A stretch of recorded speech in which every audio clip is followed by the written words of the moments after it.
Guy's been at it for a while this morning. Fired him in the back with the bedroom windows.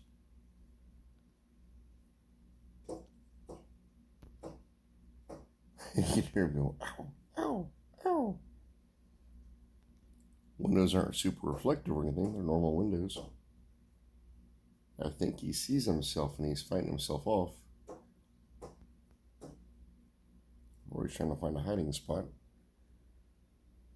Yeah, it's probably a bad spot to put kid's bird feeder up on that post. We did have to move the bird feeder, which is about 10-20 foot on the other side of that post. It was over here.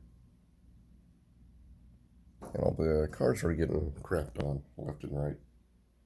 All down the sides from them perching on the side view mirrors. Yeah, that's slightly annoying. I'm sure he doesn't feel good about it either.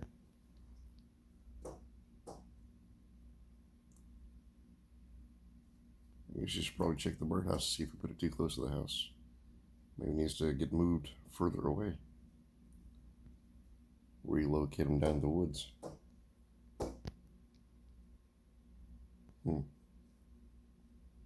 Anybody else feel like throwing themselves against a window?